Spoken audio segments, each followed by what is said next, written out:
저는 오늘 예배를 드리면서 하나님께서 주신 마음이 있습니다. 저는 이렇게 찬양을 부를 때에 그때 이렇게 다운로드를 받아요.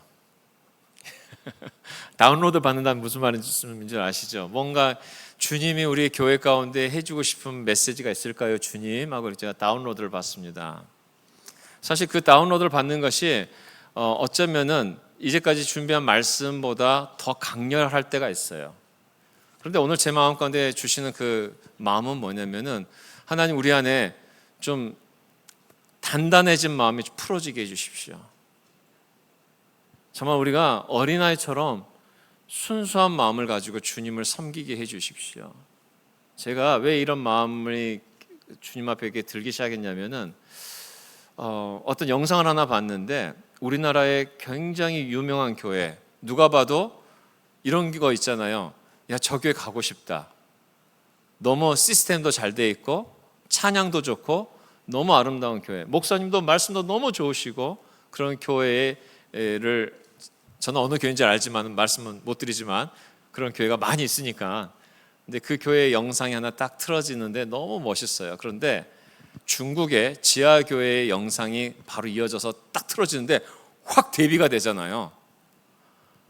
그런데 중국의 지하교회 그 영상 속에서 성찬식을 하는데 우리처럼 이렇게 고급스럽게 이렇게 한 게 아니라 막 떡을 떼면서 울면서 성찬식을 하는 그 모습을 보는데 그거 먹고 오늘 죽을 수도 있는 거예요. 잡혀갈 수도 있는 거예요. 그런데 그 간절함을 가지고 드려진 그 예배가 딱 비교가 되는 영상을 하나 봤어요.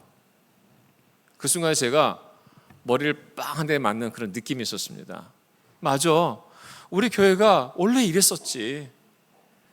우리 어머니, 우리 할머니들, 우리 할아버지를 예배 드릴 때 이런 예배였었지. 전기도 안 들어오고 마이크 시스템이 별로 그렇게 좋지 않았음에도 불구하고 그냥 그때 불렀던 그 찬양이 우리의 가슴을 저몄었고 그때 주신 말씀이 메시지가 그때 당시 우리가 일제시대를 지내고 6.25를 지내오면서 우리 목사님들이 얼마나 배우면 얼마나 많이 배웠겠어요. 그렇지만 그 목사님들의 메시지 한 말씀 한 말씀이 우리의 심령을 쪼개고 우리가 새롭게 되는 그런 이런 예배들, 정말 이런 예배 다시 좀 드리면 안 될까? 할렐루야. 우리가 어떤 화려한 예배보다 어떤 뭔가 잘 갖춰진 것보다 정말 진심을 다해서 우리 주님을 예배하는 그런 예배가 됐으면 어떨까? 좀 섹션이 좀 부족해도 좀 찬양하다 삑사리가 좀 나도 그냥 그게 은혜가 되고 그냥 그 모습이 그 자체가 아름답고 그런 예배를 소망하게 됐습니다. 이게 오늘 아침에 찬양을 드리면서 제게 주셨던 마음이었어요. 사랑하는 성도 여러분, 우리 긴장을 푸십시다. 우리 아버지 앞에 앉아 있는 거잖아요. 우리 옆에 사람이 서로 인사 한번 하십시다. 긴장 푸세요. 긴장 푸세요. 한마디 더 하십시다. 잘 보이려고 하지 않아도 돼요. 잘 보이려고 하지 않아도 돼요. 긴장 푸시고, 긴장 푸시고.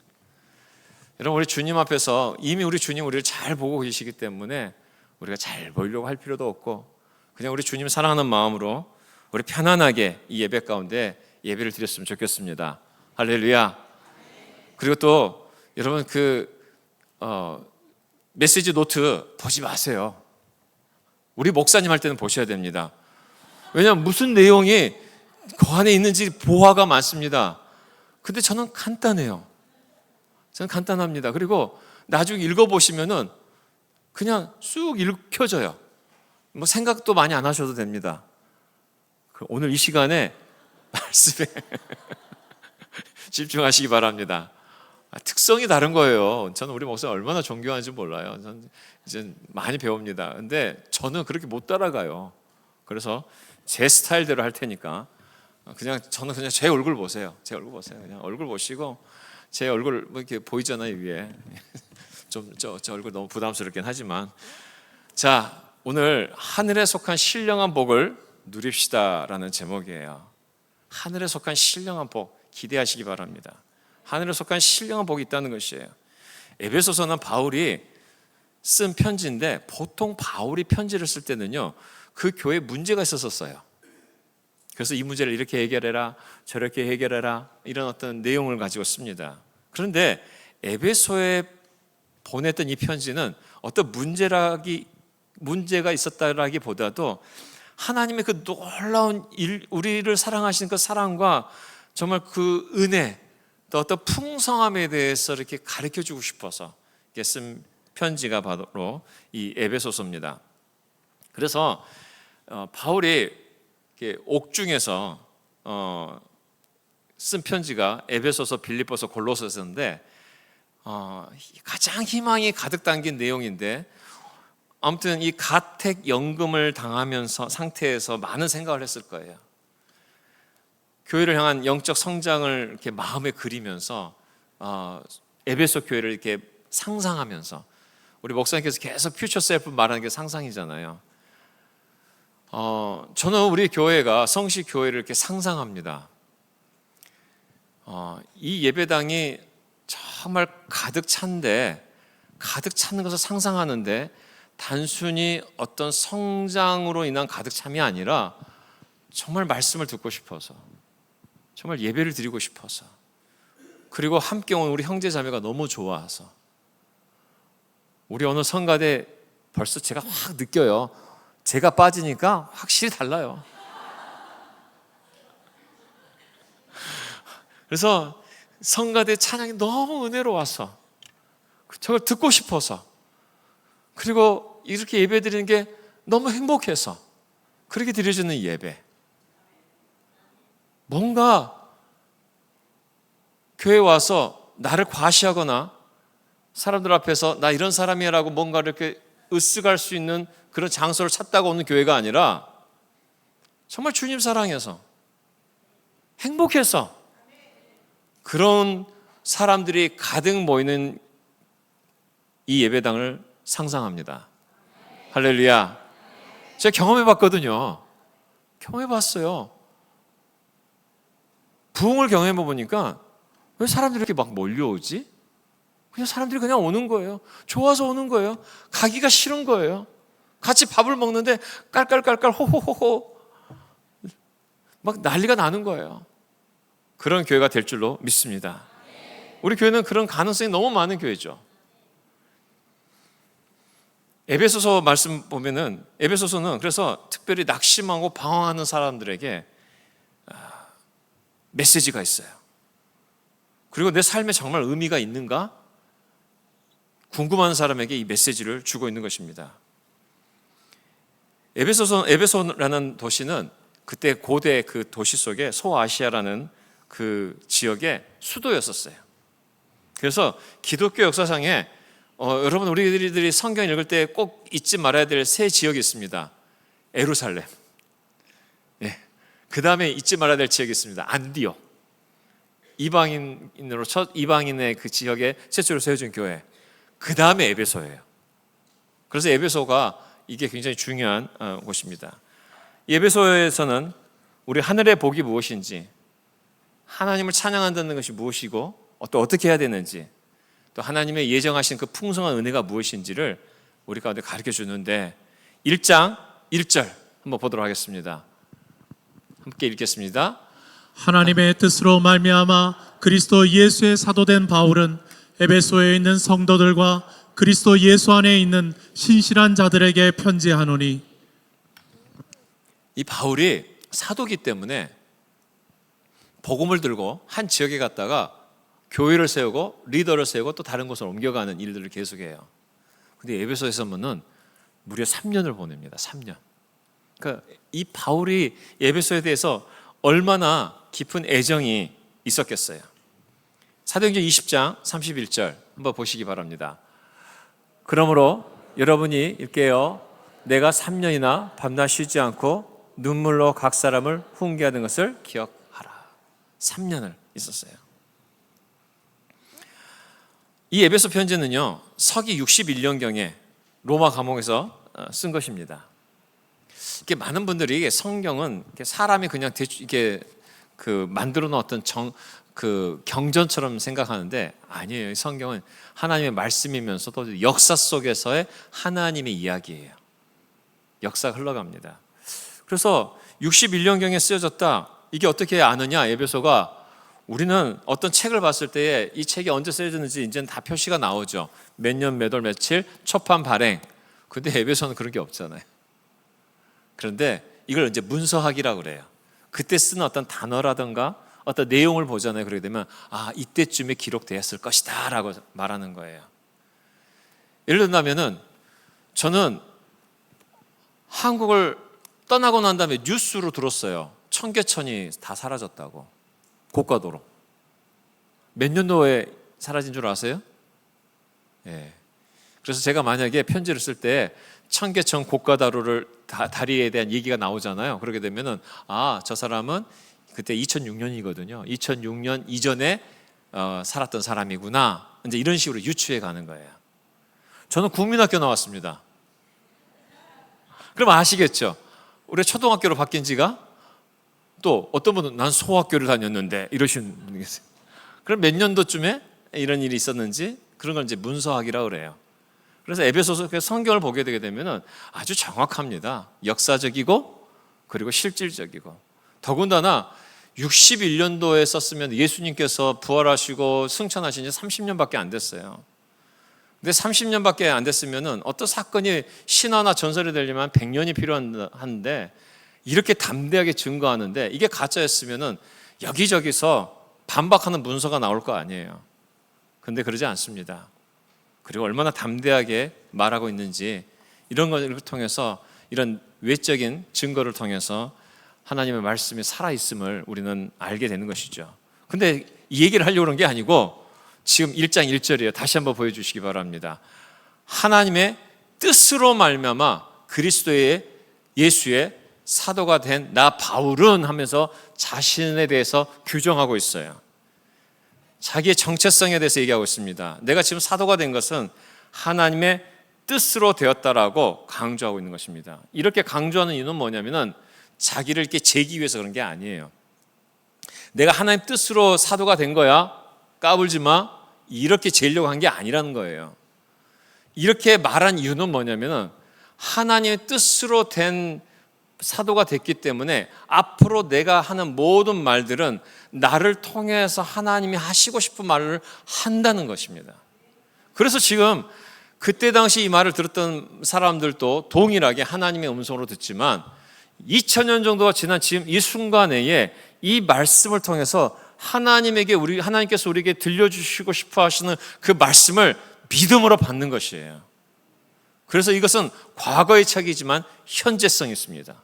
현재성이 있을 뿐만 아니라 미래에도 하나님께서 처음에는 바울을 통해서 말씀하셨고 우리에게는 이 문서를 통해서 성경을 통해서 말씀하시고 미래에서도 성경을 통해서 말씀하신다는 것이에요.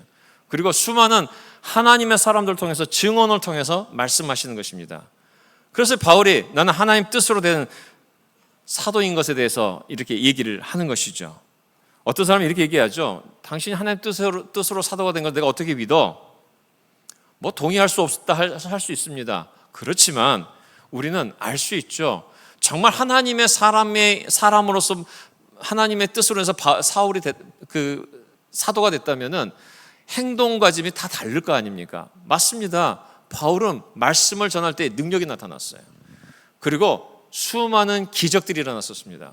뿐만 아니라 목숨을 걸고 말씀을 증거하기 위해서 돌아다니는데 하나님께서 보호하심의 그 역사를 보았던 것입니다. 그걸 통해서 바울은 정말 하나님의 뜻이구나. 여러분 우리는 이 땅을 살아가면서 나의 뜻을 따라서 살아갈 때가 얼마나 많습니까?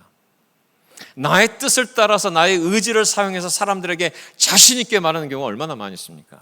여러분 사람들은 있잖아요. 자신의 의지가 강하잖아요. 그러면 그 사람에 끌리게 되어 있어요. 누구나 그렇습니다.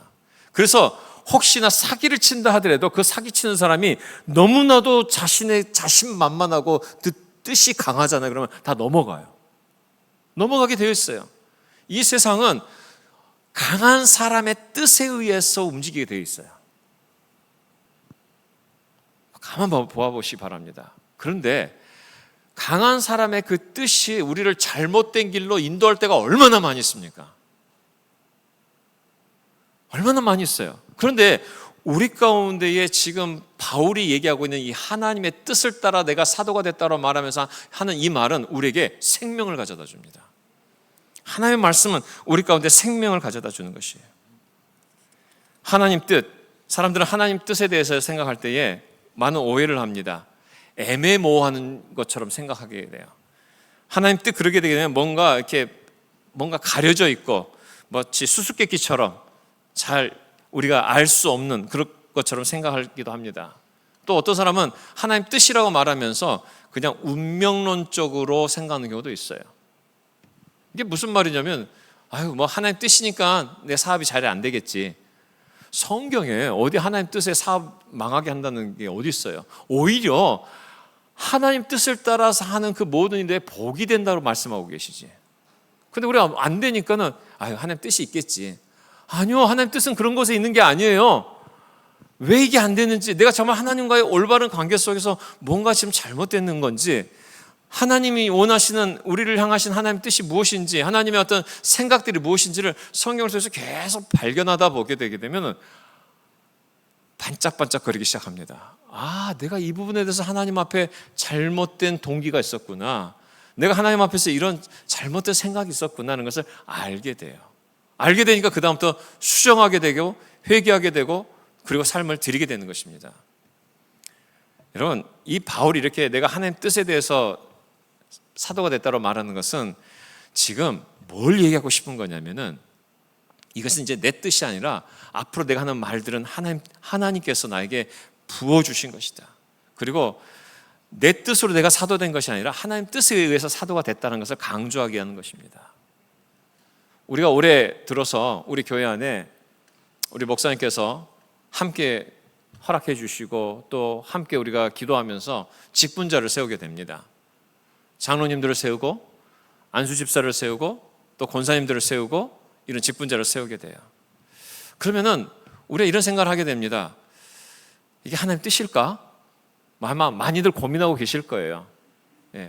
또 많이들 그런 부분에 대해서 여러 가지 많은 생각들이 있을 줄 압니다. 여러분, 하나님 뜻이라고 할 때는요, 하나님 뜻이 우리 가운데 어느 날 갑자기 아무개야 내가 너에게 이걸 주겠다 이러지 않으세요. 항상 교회 공동체를 통해서 역사하십니다. 공동체의 유익을 위해서, 그리고 하나님의 어떤 그 교회 공동체를 통해서 하시는 것이에요. 그래서 하나님께서 때로는 어떤 사람은 투표로 되기도 하고, 때로는 어떤 사람은 또 어떤 지명으로 되기도 하고, 또 단순히 이런 임직뿐만 아니라 우리 하나님께서 우리 가운데 사역을 맡기실 때에 사람의 어떤 권유로 사역을 맡기도 하고, 또 이런 어떤 필요 때문에 괜히 그 자리에 가가지고 막 덤탱이 씌우듯이 갑자기 사역이 딱 들어올 때가 있어요. 그럼 왠지 약간 억울한 느낌도 들죠. 근데 그것도 하나님께서 왜 하필이면 그 자리에 있게 하셨는지, 그것도 하나님의 역사일 수도 있는 것입니다. 아무튼 하나님은 이런 여러 가지 환경을 통해서 우리 가운데 역사하시는 것이에요. 여러분, 저도 이렇게 성시교회에 왔을 때에 저는 하나님 뜻이라고 저는 믿습니다. 왜 그런 줄 아세요? 제가 고민 많이 했거든요. 그러니까 기도 많이 했었습니다. 제가 하나님 앞에서 어떤 사역을 앞으로 해야 될 것인지 기도하게 됐었고, 그리고 기도 중에 명목사님을 떠오르게 해주시고, 또 명목사님이 하셔야 될 어떤 사역들에 대한 그림을 막 그려보면서 내가 함께 이 일을 참여해야 되겠구나라는 마음을 갖게 되면서 여차여차해서 여기까지 왔습니다. 그리고 와서 4개월이 지났어요. 이제 4개월 좀 못 됐는데 한 1년 있은 것 같아요. 한 1년 지낸 것 같습니다. 4개월밖에 안 됐는데 4개월 동안 그냥 있는 듯 없는 듯 지내도 되는데 한 1년 있는 것처럼 제가 지냈습니다. 아직도 뭐 이제 보여드릴 게 하나도 없어요. 이제 시작인데, 근데 이렇게 사역해 나가면서, 그런데 알죠? 이게 하나님 뜻이라는 걸 확인했죠. 왜냐하면 우리 성도님들이 이게 사랑해 주신 게 느껴져요. 이게 눈동자에서 이렇게 뚝뚝 사랑의 꿀이 뚝뚝 떨어지듯이 보여지는 게 느껴져요. 처음에는 안 그랬습니다. 당연하죠. 처음 본 사람한테 뭐 그런 사람이 어디 있겠어요.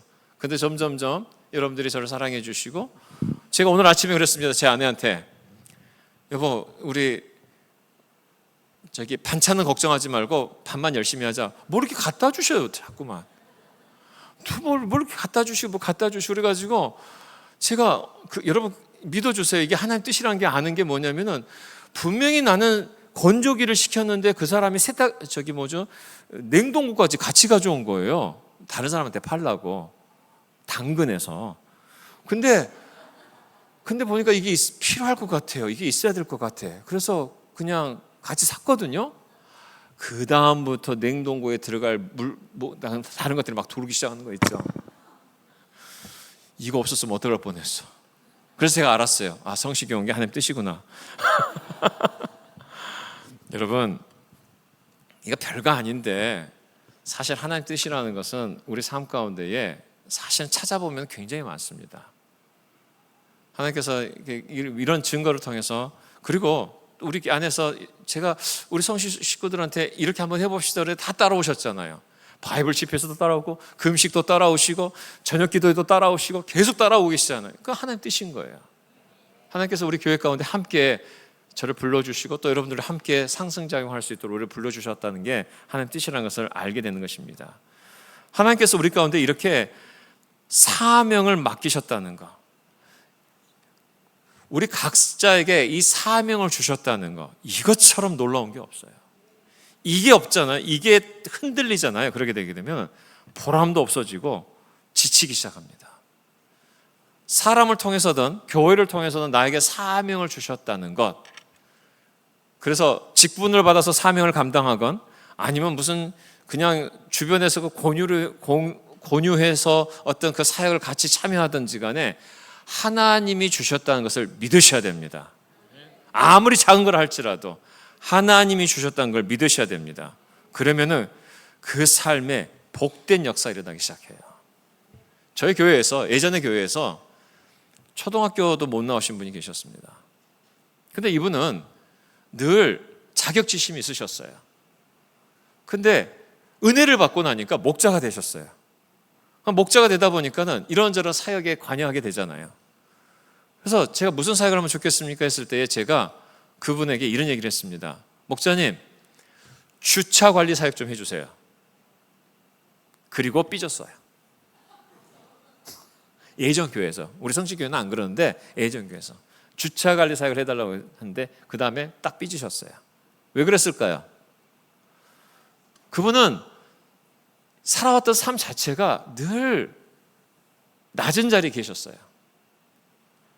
근데 교회에서 보니까는 찬양인도 하라는 것도 아니고 앞에 나와서 광고하라는 것도 아니고 뭔가 사람 앞에 보여줬을 때에 뭔가 좀 그럴싸한 사역을 요청하는 게 아니라 주차 사역을 해달라고 그러니 야, 역시 우리 목사님도 별거 없구나. 목사님도 사람을 차별하는구나 하고 삐지신 거예요. 근데 제가 그 집사님께, 목자님께 다시 불렀어요. 나중에 알았어요. 이상하죠? 목사는 삐진 걸 나중에 알아요. 바로 못 알아요.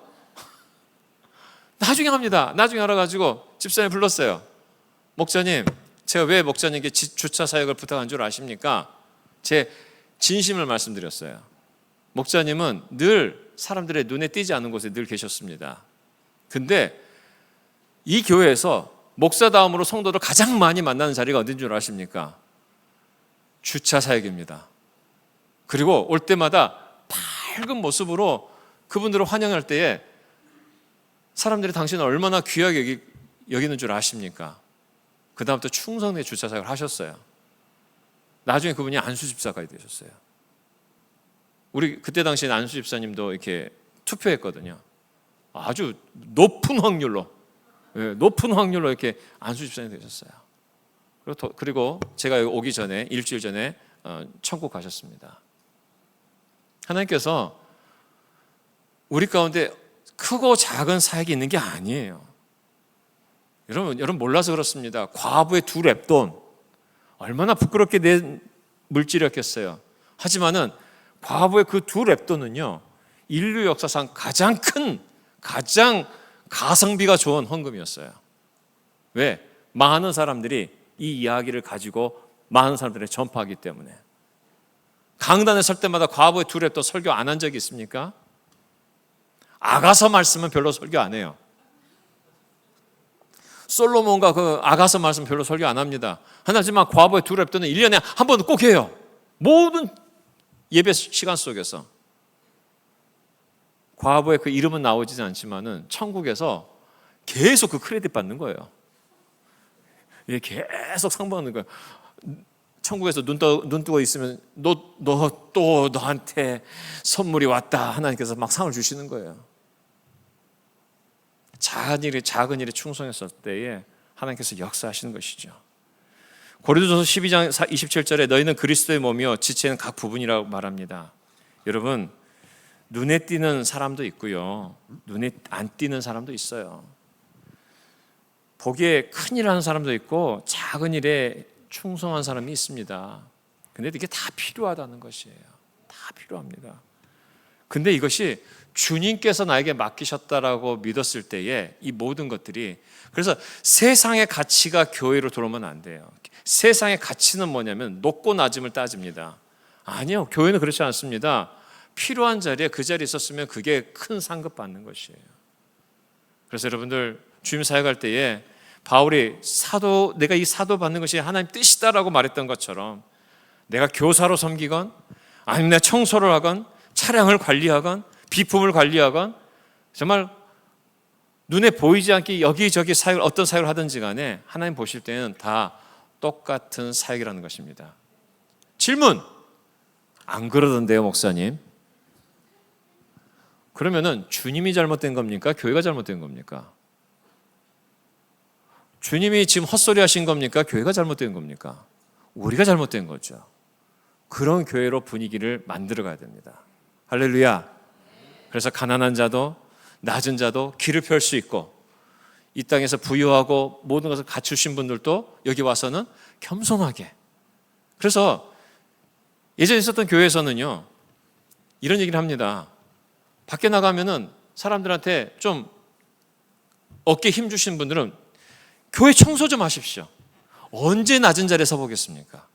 늘 이게 받기만 하다 보니까는 늘 원래 그런 줄 알아요. 자기가 태생이 그런 줄 알아요.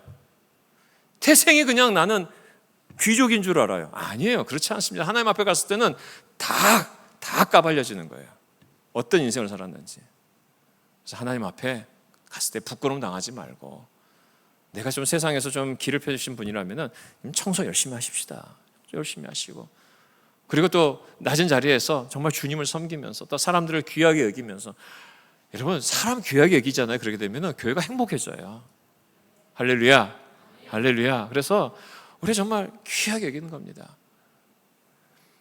우리가 정말 하나님 앞에서 그런 삶을 살 때에 주께서 우리한테 얼마나 많은 복을 주시겠어요.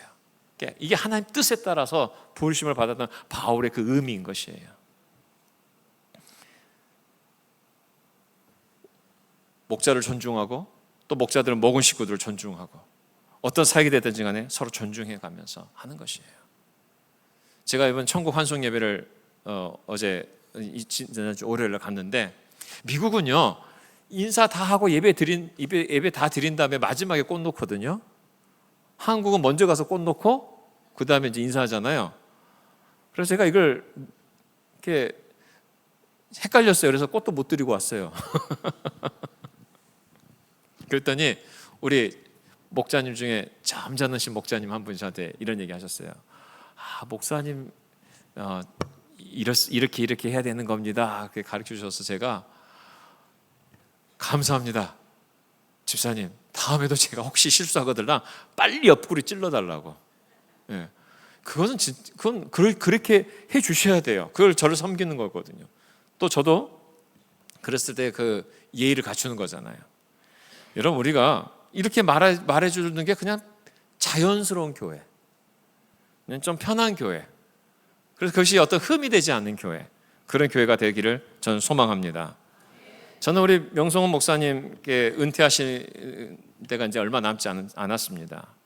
저는 한국 교회에다가 이 가정교회의 아름다운 가치를 말해줄 수 있는 몇몇 안 되는 분 중에 한 분이라고 저는 생각해요. 신학적인 이론이 있으시고 그리고 말은 얼마나 잘하십니까? 이 아우라가 외모적인 아우라가 그냥 다 호감을 갖는데 여러분들 몰라서 그래요. 예전에 보니까는요, 모 암흑의 목사님이 계신데 그 목사님 막 깔깔깔깔 웃기시는 분이에요. 근데 그 목사님 교회 갔는데 아무도 안 웃어. 나가면 사람들이 막 난리가 났어요. 막. 그런데 그 교회 가보면 안 웃어. 아무튼 선지자가 고향에서 대접을 못 받는다는 여러분 생각했던 것보다 상당하신 분입니다. 근데 그분이 저는 한국 교회를 정말 섬기는데 정말 쓰임 받으셨으면 좋겠어요.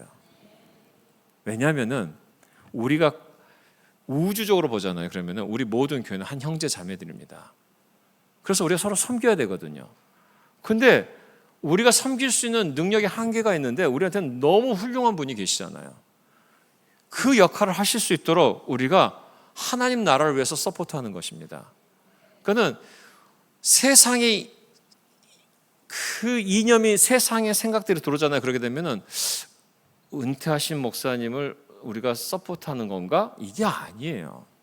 그게 아닙니다. 하나님의 나라를 위해서 그 역할을 우리가 할 수 없기 때문에 당신이 하실 수 있도록 우리가 함께하는 것이에요. 이게 다른 말이 아닙니다. 제가 선교사로 나가봤잖아요. 여러분 선교사 나가라면 나가실 수 있습니까? 지금 다 내려놓고 지금 선교사로 나가라 하면 나갈 수 있습니까? 이라크, 이란 그 험한 지역에 가라면 여러분 가실 수 있겠습니까? 못 가는 거예요. 하지만 대신 가주신 분이 있지 않습니까? 그래서 우리가 함께 협력하는 거예요. 그래서 우리 선교사님을 귀하게 여기는 이유가 바로 그겁니다. 내가 할 수 없는 일을 하시기 때문에. 그리고 우리는 또 우리 일터 속에서 선교사가 돼야 되죠. 하나님 나라 가운데 선교사가 되어져서 그 역할을 감당해야 되는 것이죠. 고린도서 12장 22절에서 25절 바울은 한마디 더 이렇게 얘기합니다. 한번 읽어보겠습니다. 그뿐 아니라 더 약하게 보이는 몸의 지체가 도리어 요긴하고 우리가 몸에 덜 귀한 여기는 그것들을 더욱 귀한 것들로 입혀주며 우리의 아름답지 못한 지체는 더욱 아름다운 것을 얻느니라. 그런즉 우리의 아름다운 지체는 그럴 필요가 없느니라. 오직 하나님이 몸을 고르게 하여 부족한 지체에게 귀중함을 더하사 몸 가운데서 분쟁이 없고 오직 여러 지체가 서로 같이 돌보게 하셨느니라. 우리 하나님은 공평하십니다. 정말 공평하세요. 무슨 말이냐면은 내가 잘하는 것도 있지만 부족한 게 있어요. 잘하는 것도 있지만 부족한 게 있습니다. 근데 사람들은 세상은 그 부족함을 손가락질하게 만들어요. 근데 성경에서 뭐라고 말합니까? 내가 잘하는 것으로 그 부족한 부분을 채워주라고 말씀하고 있습니다. 이게 교회입니다. 우리가 그런 모습으로 좀 주님 앞에 나아갔으면 좋겠습니다. 그래서 내가 좀 연약하고 좀 덜 귀히 여겨진다고 생각되신다면은 하나님께서 바로 그런 사람도 쓰신다는 걸 믿으시기 바랍니다. 믿으시기 바라요. 또 내가 생각했을 때에 난 그래도 쓸만한 사람이라 한다면은 더 겸손하게 하나님 앞에서 자신의 삶을 드리면서 정말 사람들 귀하게 여기면서 함께 나아가는 그런 공동체가 되라고 말씀하시는 것이에요. 중요한 것은 하나님께서 우리 가운데 맡기신 사명이 있다는 것입니다. 사명이 있어요. 임명을 받았던 아니면은 어느 자리에 갔다가 그냥 그것이 나에게 그냥 떨어졌던 무엇이 됐든지 간에 하나님께서 이 교회를 세우신 이 교회 속에서 어떤 조직을 통해서 어떤 결정을 통해서 추천을 통해서 뭐 하물며 어떤 경우에는 투표를 통해서 어떻게 세워졌든 간에 세워졌음을 받았으면은 그 사람에게는 사명이 있다는 것입니다. 저는 30살에 목사가 됐습니다. 근데 30살에 목사가 지금 생각해 보니까는 신학 공부도 마쳤고 모든 과정을 마쳤기 때문에 안수를 받았었지만 그때 당시 생각하면 너무 부끄러워요. 근데 한 해, 두 해, 10년, 20년, 30년 이렇게 지나가니까 하나님이 바꿔주셨어요. 성품도 좀 목사같이 만들어주시고 또 여러 가지로 필요한 것들을 채워주시고 그래서 이런 부르심에는 완벽해서 우리가 순종하는 게 아닙니다. 부르시면 일단 순종하는 겁니다. 먼저 순종이에요. 그 다음에 확인하는 겁니다. 그 부르심을 확인하는 거예요. 그리고 상급을 받는 것이에요. 순확상 말도 안 돼요.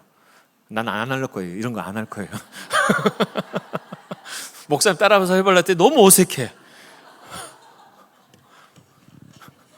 그래서 또 영어로 해봤더니 OCR. 이것도 이상해. Obey, Conform, Reward 이렇게 만들어봤어요. 이것도 어색해. 아무튼 내 옷이 아니에요. 우리 목사님 하면 왜 이렇게 입에 착착 달라붙는지.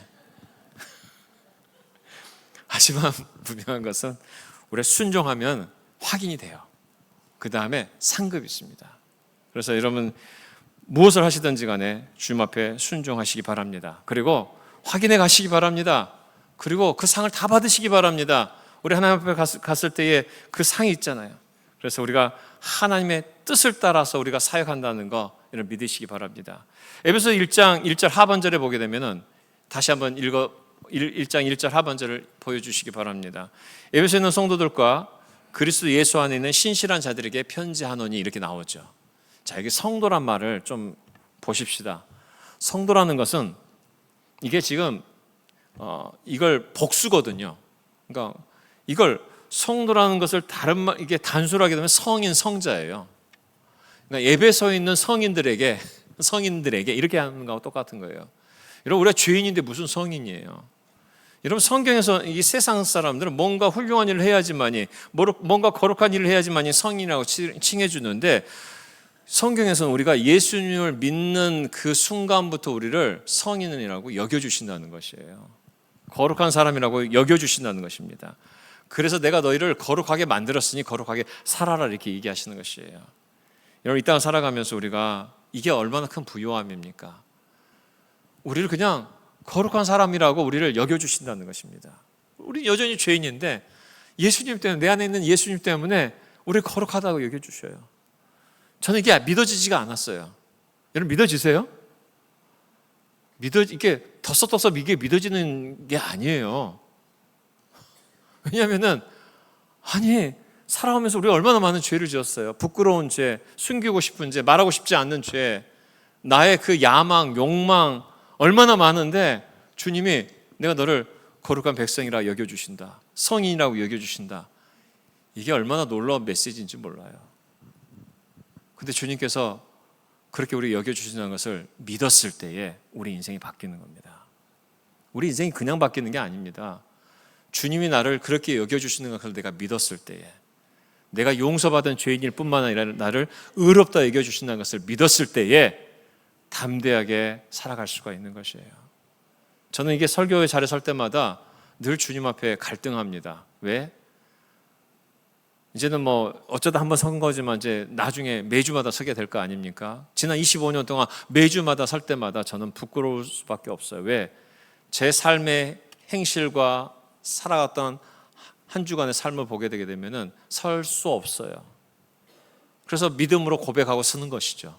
주님 오늘도 저를 용서해 주시고 나를 의롭다 여겨 주시기에 그거 믿고 주님 단에 섭니다. 주님 이 시간 함께 해 주십시오. 여러분 우리가 살아가면서 여러분 삶 속에서 사람들이 나를 어떻게 보느냐 그거 그렇게 중요하지 않습니다. 오늘 내가 하고 있는 이 모든 일들 가운데 하나님이 하신 일들 제가 믿음으로 한번 살아보겠습니다. 나를 여전히 죄인이지만 나를 의롭다 여겨주신 주님 감사합니다 하시면서 살아보시기 바라요. 인생이 달라져요. 정말 달라집니다. 과거의 것에 대해서 우리가 회개하면 주님께서 다시는 기억하지 않는다고 그러셨어요. 이걸 정말 내 삶 가운데 붙들고 살아가게 되게 되면 우리 인생이 달라져요. 이게 무슨 말이냐면은 우리 무슨 일을 하려고 할 때마다 뭔가 잘 안 되잖아요. 그러면은 그때 내가 이때 죄를 져서 내가 벌 받나 보다. 이런 생각 되게 많아요. 병이라도 조금이라도 걸리면 내가 이래서 내가 벌 받나 보다. 이런 경우 되게 많이 있습니다. 그렇지 않아요. 우리 하나님을 그렇게 이상한 분으로 만드시면 안 됩니다. 우리 하나님을 그렇게 정말 속 좁은 분으로 만드시면 안 됩니다. 옛날에 용서해 주셨다가 지금 용서 안 해 주셔가지고 병을 덜컥 주셨다든가 비즈니스가 덜컥 망하게 한다든가 그런 분이 아니세요. 우리 하나님은 신실하신 분이십니다. 그럼에도 불구하고 우리에게 이런저런 상황들이 생기는 것은 뭐냐면 그래도 하나님을 신뢰하는 거예요. 우리 하나님이 내 삶 가운데 행하실 일들을 기대하면서 신뢰하는 겁니다.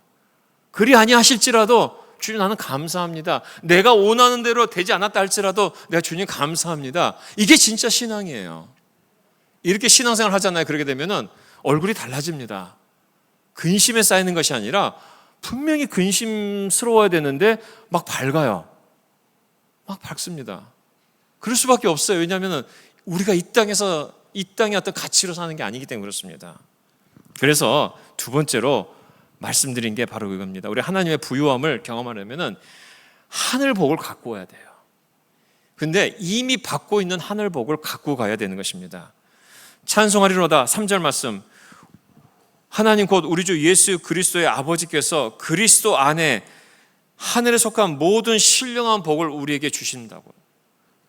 하늘에 속한 모든 신령한 복을 우리에게 주시는데 그 신령한 복이 뭐냐? 창세전에 그리스도 안에서 우리를 택하셨고, 이게 안 믿어지죠, 사실은요. 하지만 하나님이 그렇게 말씀하셨기 때문에 믿기로 결정하는 것입니다.